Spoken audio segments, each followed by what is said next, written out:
दो टाइप्स के हमारे पास ग्राफ्स हैं जो हमें पता होने चाहिए। एक है डिस्टेंस टाइम ग्राफ और दूसरा वाला है स्पीड टाइम ग्राफ। देखें, ग्राफ की नेमिंग किस तरह की जाती है कि पहले आपको कौन से एक्सिस को नेम करना होता है, वाई एक्सिस को, और फिर उसके बाद एक्स एक्सिस को।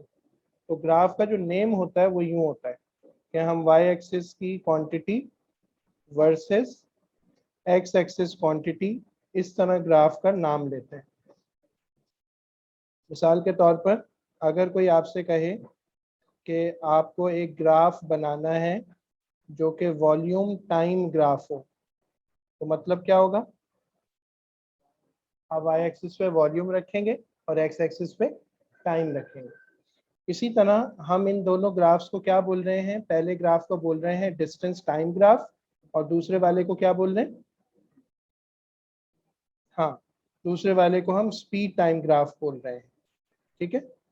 अच्छा, जब भी हम ग्राफ की बात करेंगे तो हमें दो क्वांटिटीज पे खास तौर पे ध्यान देना होगा।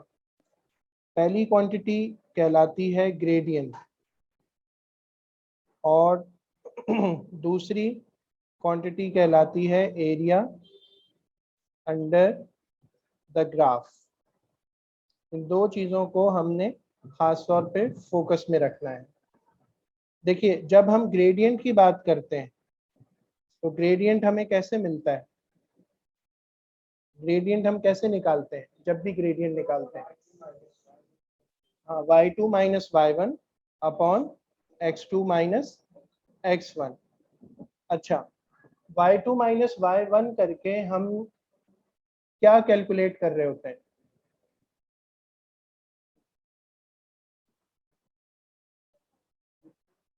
डिफरेंस। सही, डिफरेंस को ना हम चेंज भी बोलते हैं। हम चेंज कैलकुलेट करते हैं इन y क्वांटिटी, यानी जो भी y एक्सिस की क्वांटिटी है उसका चेंज निकाल लें, उस चेंज को किस चेंज से डिवाइड करें, चेंज इन x क्वांटिटी, तो आपको उस ग्राफ का ग्रेडियंट मिल जाएगा या उस ग्राफ पे जो क्वांटिटी प्लॉटेड है उसका ग्रेडियंट मिल जाएगा। बात समझ में आ गई? ठीक है। अच्छा, अब देखें, अगर हम डिस्टेंस टाइम ग्राफ की बात करें तो यहाँ पर जब हम ग्रेडियंट निकालने की कोशिश करेंगे तो हम असल में चेंज इन डिस्टेंस को डिवाइड करेंगे चेंज इन टाइम से। इसका मतलब है कि डिस्टेंस डिवाइड हो रहा होगा टाइम से, और डिस्टेंस डिवाइडेड बाय टाइम, इससे क्या बनता है, इससे स्पीड बनती है। तो ये स्पीड का फॉर्मूला है। तो डिस्टेंस टाइम ग्राफ में ग्रेडियंट स्पीड को शो करेगा। सही, इस बात नहीं, वो मैं भी बताता हूँ। अभी हम डिस्टेंस टाइम ग्राफ की बात करें। डिस्टेंस टाइम ग्राफ में जब ग्रेडियंट निकालेंगे तो डिस्टेंस डिवाइड होगा टाइम से, and distance divided by time is speed of the object. सही। तो आपने जो बात नोट करनी है वो ये है कि डिस्टेंस टाइम ग्राफ में gradient speed of the object को शो करता है। अच्छा, अब अगर हम आते हैं एरिया की तरफ, ये तो पहली बात थी डिस्टेंस टाइम ग्राफ के लिए। ये है डिस्टेंस टाइम ग्राफ की वर्किंग। अगर हम एरिया निकालना चाहेंगे तो हम क्या कर रहे होंगे, हम y एक्सिस की क्वांटिटी को मल्टीप्लाई करेंगे x एक्सिस की क्वांटिटी से। ठीक है।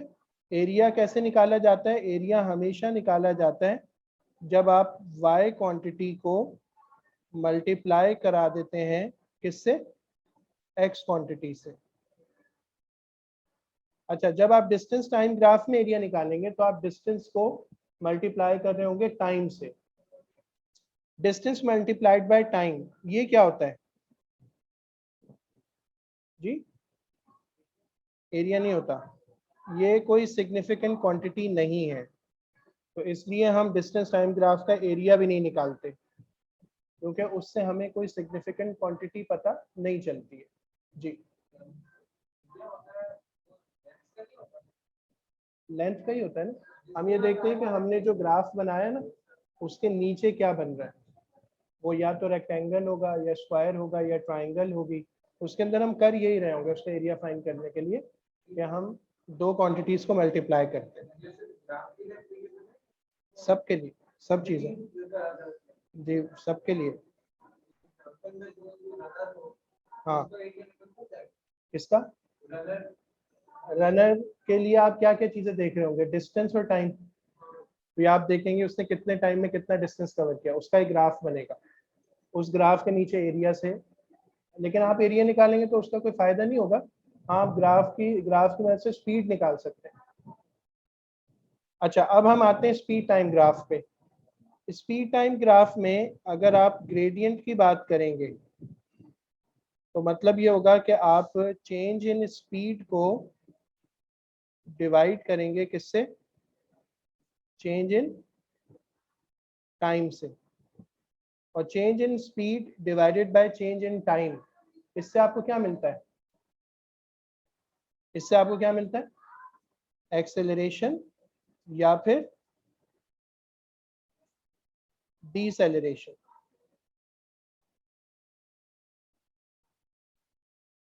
अगर आपकी स्पीड इंक्रीज हो रही है तो फिर आपको एक्सेलरेशन ही मिलेगा, जाहिर सी बात है। अगर आपकी स्पीड डिक्रीज हो रही है तो फिर एक्सेलरेशन तो नहीं मिलेगा, क्या मिलेगा, डीसेलरेशन। अच्छा अगर आप यहाँ पर एरिया निकालना चाहेंगे तो आप स्पीड को मल्टीप्लाई करवाएंगे किससे, टाइम से। स्पीड मल्टीप्लाइड बाय टाइम क्या देगा आपको, जी speed multiplied by time, distance covered by the object, वो पता चल जाएगा। सही है। तो स्पीड टाइम ग्राफ में अब आप नोट कर लें कि आपका जो ग्रेडियंट होता है उससे आपको एक्सेलरेशन या डीसेलरेशन मिल जाता है, और स्पीड टाइम ग्राफ में आपके एरिया से आपको distance covered by the object वो पता चल जाता है। दो चीजें आपको बहुत इंपॉर्टेंट पता चलती हैं इस ग्राफ की मदद से। यानी यहाँ पर ग्रेडियंट भी इंपॉर्टेंट है, यहाँ पर एरिया भी इंपॉर्टेंट है। दोनों चीजों से दो इंपॉर्टेंट क्वांटिटीज आपको मिल रही होती हैं। ये हमने कुछ इंट्रोडक्शन लेना था या इम्पोर्टेंट चीज़ें नोट करनी थी दोनों ग्राफ्स के बारे में, जो कि अब हमने कर ली हैं। ये हमें एक डिस्टेंस टाइम ग्राफ गिवन है। हमने इस डिस्टेंस टाइम ग्राफ को समझने के लिए चार पोर्शंस में इसको डिवाइड कर लिया। हम एक वक्त में एक पोर्शन को डिस्कस कर रहे हैं। जो पहला पोर्शन है उसका हमें ग्रेडियंट निकालना था, वो हमने निकाला तो 20 किलोमीटर पर आवर की स्पीड आ रही है।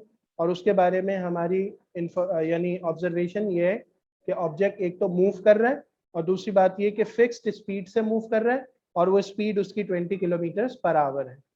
ग्रेडियंट निकालने के लिए आपको दो पॉइंट्स चाहिए होते हैं, वो हमने यहाँ पे मार्क कर दिए और उसकी मदद से ग्रेडियंट निकाल दिया। इसके बाद हम सेकंड पोर्शन डिस्कस कर रहे हैं जो कि एक हॉरिजॉन्टल लाइन है। हॉरिजॉन्टल लाइन के बारे में हमने दो बातें देखनी, एक ये कि ऑब्जेक्ट मूव नहीं कर रहा है, एट रेस्ट है, और जब ऑब्जेक्ट मूव नहीं करता तो फिर उसकी स्पीड जीरो होती है। ये हमें कॉमन सेंस से भी पता है। और ज्योमेट्री के लिहाज से देखें तो हर हॉरिजॉन्टल लाइन का ग्रेडियंट जीरो होता है। हॉरिजॉन्टल लाइन का ग्रेडियंट क्या होता है, जीरो होता है। तो उससे भी पता चल रहा है कि इस स्पीड की इस ऑब्जेक्ट की जो स्पीड है वो 0 किलोमीटर पर आवर होनी चाहिए। अब आप थर्ड पोर्शन पे गौर करें, क्या क्या चीजें समझ में आ रही हैं जी। सही, इन्होंने कहा है इसकी स्पीड 30 किलोमीटर पर आवर होगी। अच्छा ये तो बहुत आगे की बात हो गई ना। पहली चीज आप क्या ऑब्जर्व करेंगे इस ग्राफ में, पहली बात यह है कि ऑब्जेक्ट इज मूविंग, क्योंकि डिस्टेंस की वैल्यू चेंज हो रही है by the passage of time. दूसरी बात, जब ऑब्जेक्ट मूव कर रहा है तो उसकी स्पीड फिक्स्ड है या चेंज हो रही है, वेरिएबल है, जी फिक्स्ड है। क्यों, क्योंकि ये स्ट्रेट लाइन है और स्ट्रेट लाइन का ग्रेडियंट चेंज, तो डिस्टेंस टाइम ग्राफ पे जो ग्रेडियंट होता है वो आपकी स्पीड होती है। अब तीसरी बात ये है कि स्पीड अगर फिक्स्ड है और ये मूव कर रहा है तो वो कितनी है, स्पीड क्या है। हाँ, अब उसके लिए हमने क्या किया, देखें, हमने यहाँ से स्टार्ट किया, हम 1 आवर का डिस्टेंस हमने कवर किया, सॉरी टाइम स्पेंड किया, और उस 1 आवर में हमने देखा कि इसने डिस्टेंस कितना कवर किया है, तो वो हमें नजर आ रहा है 30 किया है। इसका मतलब है कि 1 आवर में गाड़ी 30 किलोमीटर ट्रेवल कर रही है, तो इसका जो ग्रेडियंट है या इसकी जो स्पीड है वो 30 किलोमीटर्स पर आवर होनी चाहिए। ऑल्टरनेटिवली अगर हम इसको जो है ना खास तौर पे ज्योमेट्री वाले स्टाइल में करना चाहें तो फिर उसके लिए हम क्या करेंगे, हमें 2 पॉइंट्स चाहिए होंगे, ऐसे ही होगा ना। और पॉइंट्स के लिए मैं मिसाल के तौर पर एक काम करता हूँ, मैं यहाँ से ना 2 पॉइंट सेलेक्ट कर लेता हूँ। एक पॉइंट ये एंडिंग वाला ले लेता हूँ जिसके कोऑर्डिनेट्स मैं लिखूंगा, और एक पॉइंट वो ले लेता हूँ जहाँ से ये ग्राफ स्टार्ट हो रहा है। जब ग्राफ स्टार्ट हुआ तो उस वक्त डिस्टेंस कितना है, 20, और इस टाइम को हम 0 ले लेते हैं मिसाल के तौर पर, ये हमारा स्टार्टिंग पॉइंट है। जब हमने पोर्शन ऑफ द ग्राफ को खत्म किया उस वक्त डिस्टेंस कितना है, 50, और उस वक्त स्टार्टिंग के मुकाबले में कितना टाइम गुजर चुका है, 1 आवर। तो मैं इस कोऑर्डिनेट को 1 ले लेता हूँ। अब आप 0, 20 और 150 से जब आप ग्रेडियंट कैलकुलेट करेंगे तो आपके पास 30 किलोमीटर पर आवर का आंसर आ जाएगा। सबको ये बात समझ में आ गई, ठीक है। अब आखिरी बात वो ये कि इसका पोर्शन नंबर 4 आप एनालाइज करें, क्या क्या बातें समझ में आ रही हैं। ग्रेडियंट नेगेटिव होगा, ये सही है, आगे की बात है। पहली चीज, क्या ऑब्जेक्ट मूव कर रहा है या नहीं कर रहा, मूव कर रहा है। दूसरी बात, इसमें जो स्पीड है या इसका जो ग्रेडियंट है वो फिक्स्ड है या चेंज होगा, फिक्स्ड है। कैसे फिक्स्ड है, क्योंकि ये स्ट्रेट लाइन है, स्ट्रेट लाइन का ग्रेडियंट फिक्स्ड होता है, तो इसका मतलब है ये कांस्टेंट स्पीड से मूव करेगा। अब स्पीड है कितनी, स्पीड कितनी है इसकी,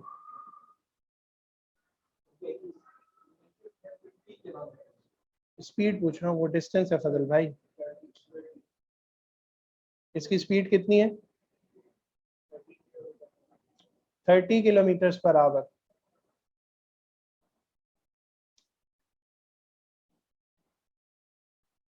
ये कह रहे हैं 30 किलोमीटर पर आवर है।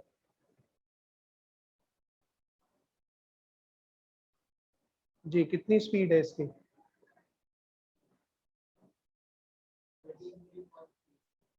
जी 33.33। सही, सही कह रहे हैं, देख के भी बता सकते हैं। मिसाल के तौर पर आप देखें कि आपने आपके स्टार्टिंग पॉइंट से एंडिंग पॉइंट तक एक्स एक्सिस की वैल्यू कितनी है, 1.5 आवर्स, ठीक है। उसके अगेंस्ट में y का चेंज कितना है, 50। So change of y is 50, change of x is 1.5। तो अब आप इसको डिवाइड कर लें, सो 500 डिवाइडेड बाय 15, क्या आंसर आ रहा है आपके पास, 33.33 किलोमीटर पर आवर। ये इसका ग्रेडियंट है। जी, नहीं समझ में आया, ठीक है। आप पॉइंट वाले तरीके से कर लें।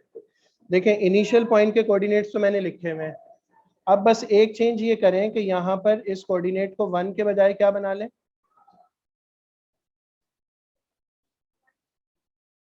जी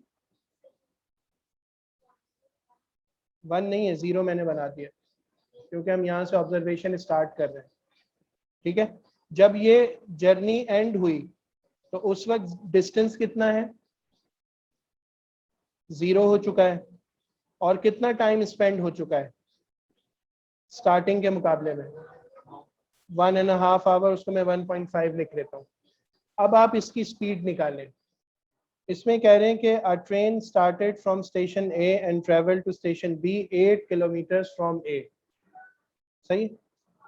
अच्छा, the table below shows the readings of times in minutes since leaving station A and the corresponding distance in kilometers from A. तो 1 मिनट के बाद 0.3 का डिस्टेंस कवर हो चुका था, 2, 3, 4, 5, 6, 7, 8, 8 मिनट के अंदर ट्रेन ने 8 किलोमीटर का डिस्टेंस कवर कर लिया. Using a scale of 2 centimeter to represent 2 minutes on the horizontal axis and 2 centimeters to represent 2 kilometers on the vertical axis, plot the points given in the table and join them with a smooth curve. अगर ये कहते हैं ना उनको join कर दें तो तब भी आपको समझ में आ जाता है कि यहाँ पर स्ट्रेट लाइन तो नहीं बनेगी, लेकिन अच्छा इन्होंने स्मूथ कर्व कह दिया ना, तो फिर अब आप स्मूथ कर्व बना देंगे. अच्छा, जब आपने ये सारी ड्राइंग की तो आपके पास इस तरह का कर्व बन रहा है. ये देख रहे हैं आप, ये किससे मिलता जुलता कर्व है? क्यूमुलेटिव फ्रीक्वेंसी से मिलता जुलता कर्व है. ठीक है. अच्छा, अब उसके बाद कुछ क्वेश्चंस हैं. use your graph to estimate the time taken to travel first 4 kilometers of the journey. पहले 4 किलोमीटर कवर करने में कितना टाइम लगा? तो कौन बताएगा कैसे कैलकुलेट किया इन्होंने?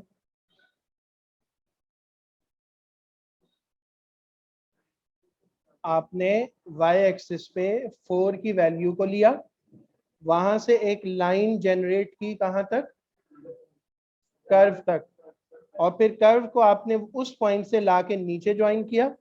जिस जगह पर उसने ज्वाइन किया है वो टाइम की वैल्यू है जो पहले 4 किलोमीटर कवर करने में उसको लगा है. अच्छा, फिर उसके बाद by drawing a tangent find the approximate speed of the train 5 minutes after it has left station A. सबसे पहले हम टाइम एक्सिस पर आए. हमने देखा कि 5 मिनट्स वाला पॉइंट कहाँ है. 5 आपको नजर आ गया एक्स एक्सिस पे, 4 और 6 के दरमियान. इस पॉइंट पे आप गए कर्व के ऊपर, वहां पर आपने एक पॉइंट मार्क किया हुआ है. उस पॉइंट पे आपने क्या ड्रॉ कर दिया? टेंजेंट. और फिर इस टेंजेंट का क्या कैलकुलेट कर लिया?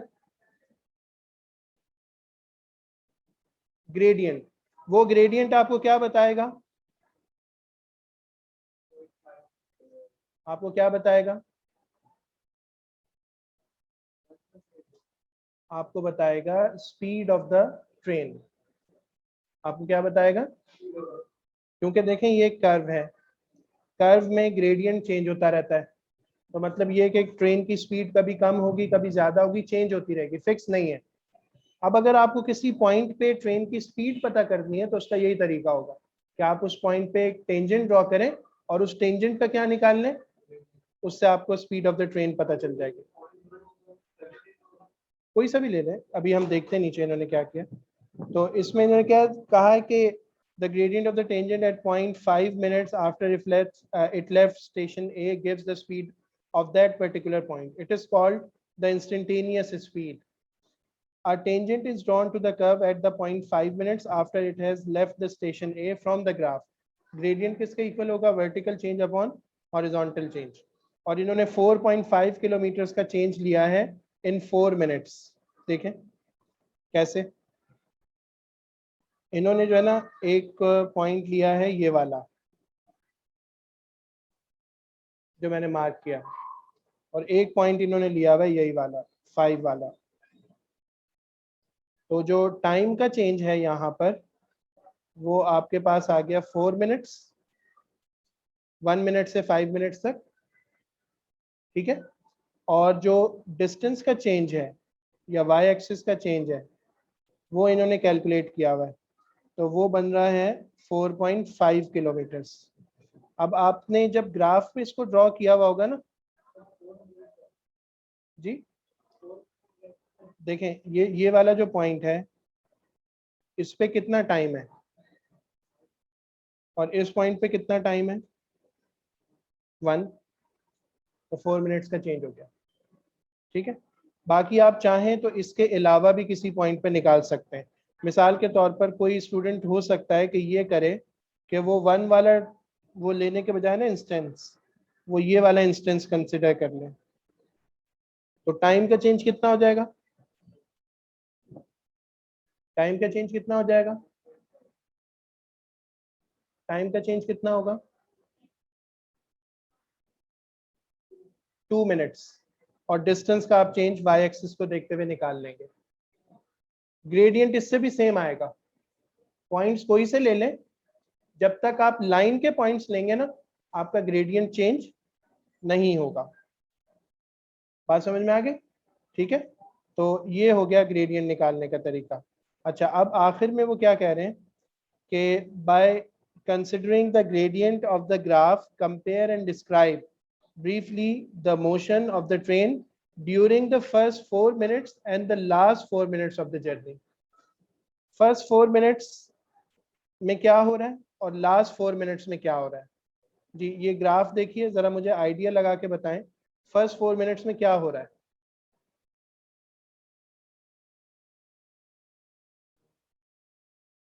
क्या इंक्रीज? हाँ, स्पीड इंक्रीज हो रही है, लेकिन हाँ यानी हाँ बिल्कुल, इस गाड़ी जो है ना वो यूँ समझे कि एक्सेलरेट कर रही होगी, ठीक है। और लास्ट 4 मिनट्स में क्या हो रहा है?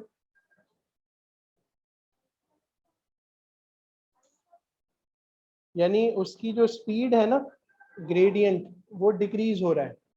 पहले ग्रेडियंट की वैल्यू ज़्यादा है, बाद में ग्रेडियंट की वैल्यू कम हो रही है, तो इसका मतलब है स्पीड कम हो रही है। स्पीड कब कम होती है? जब आप कोई ब्रेक्स वगैरह अप्लाई करते हैं या एक्सेलरेट नहीं करते।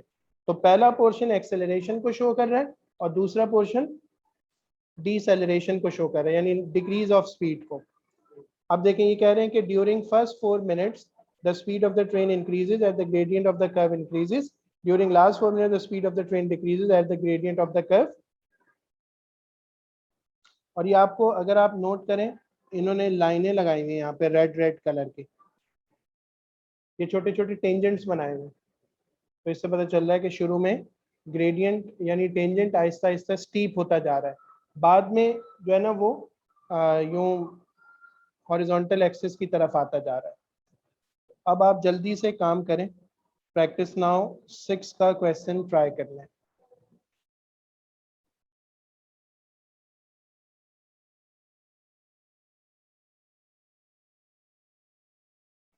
जिस ये ग्राफ हमें गिवन है जिसमें हमें स्पीड टाइम ड्रॉ करके मिला हुआ है। अच्छा, अब यहाँ पे स्पीड देखें, ये सेंटीमीटर्स पर सेकंड की यूनिट में है और टाइम हमारे पास सेकंड्स में है।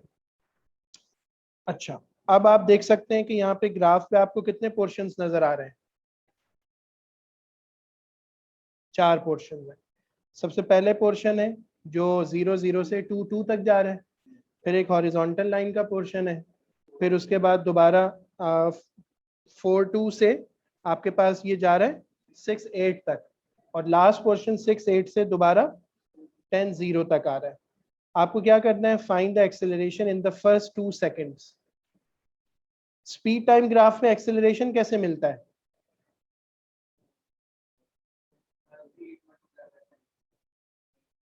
ग्रेडियंट से मिलता है, ठीक है। स्पीड टाइम ग्राफ का जो ग्रेडियंट होता है वो एक्सेलरेशन होता है।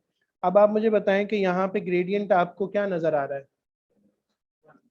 1 नजर आ रहा है, ठीक है। तो हम एक्सेलरेशन इन फर्स्ट 2 सेकेंड्स, उसको यहाँ पर हम लिख सकते हैं कि इट इज 1 सेंटीमीटर पर सेकेंड स्क्वायर, ठीक है, 1 सेंटीमीटर पर सेकेंड स्क्वायर।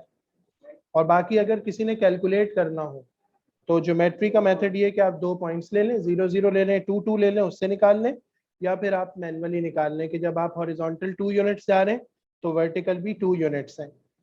अच्छा, given that the distance travelled is given by the area under the speed time graph, find the average speed during the whole journey.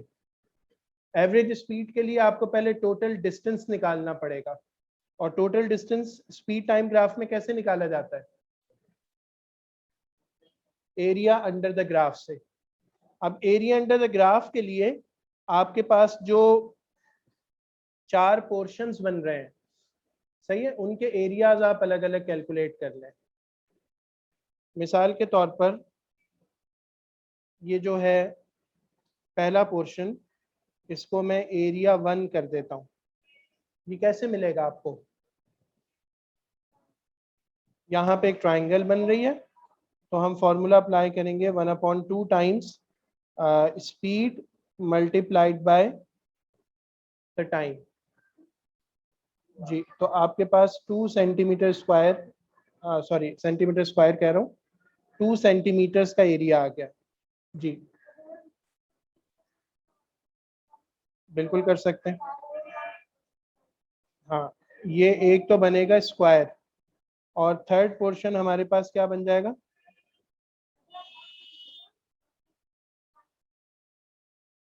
कर सकते हैं, 2 trapezium भी कर सकते हैं, एक ट्राइंगल भी कर सकते हैं। मैं जो कर रहा हूँ वो एक ट्राइंगल, एक स्क्वायर, एक ट्रेपीजियम और फिर एक ट्राइंगल।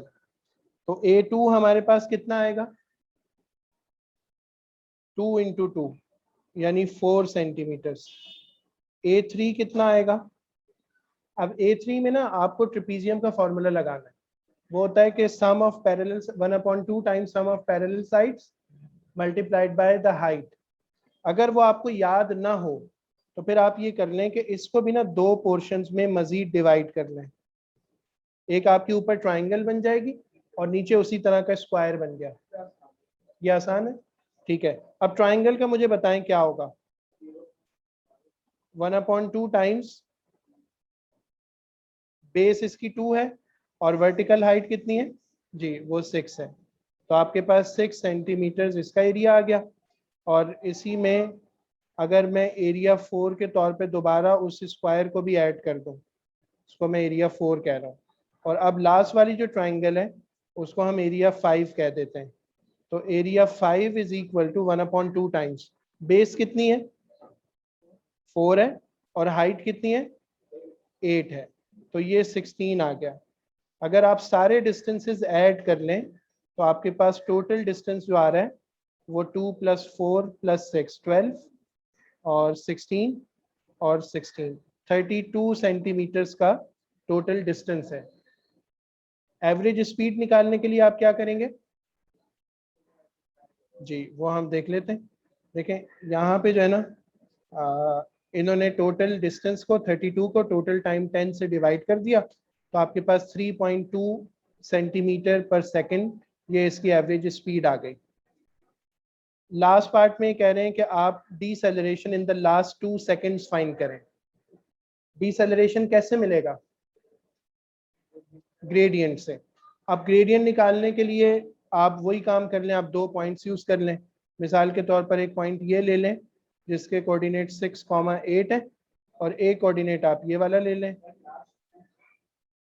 लास्ट 2 सेकंड्स ये ना, अच्छा सॉरी, हाँ आप सही कह रहे हैं। हाँ ग्रेडियंट वही होगा, यानी अगर इससे भी निकाल लेंगे तो लास्ट 2 सेकंड्स के लिए भी ग्रेडियंट वही होगा क्योंकि सेम स्ट्रेट लाइन है। लेकिन अच्छी चीज़ है कि अगर हम पॉइंट भी यही वाला मार्क कर लें ना, तो अगर मैं यहाँ पे पॉइंट मार्क करता हूँ तो ये बनेगा 8,4। इससे अब आप निकाल सकते हैं। तो आपके पास आंसर आएगा जी 2 सेंटीमीटर पर सेकंड स्क्वायर।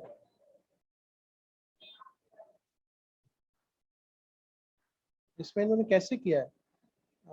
8 - 0 8 - 0, नहीं ये तो गलत किया हुआ है इन्होंने, बुक में गलत कैलकुलेट हुआ हुआ है ना। यहाँ पे डीसेलरेशन इक्वल आना चाहिए 0 - 4 अपॉन 10 - 8। तो -4/2 -2 सेंटीमीटर पर सेकंड स्क्वायर ये होना चाहिए। हाँ यही तो है, लेकिन कैलकुलेशन कैसे हुई है ये नहीं समझ में आ रही। 10 - 6, अच्छा हाँ इन्होंने वही वाला पॉइंट लिया हुआ है, इन्होंने 6 8 से ही निकाला हुआ है, ठीक है। उससे भी निकालें आंसर सेम आएगा। तो इन्होंने कहा लास्ट 4 सेकंड्स का जो डिसेलरेशन है वही लास्ट 2 सेकंड्स का भी है। कोई बात नहीं, वो नेगेटिव साइन सिर्फ डिसेलरेशन के लिए होता है, आप इसको सिंपल ऐसे भी कर सकते हैं।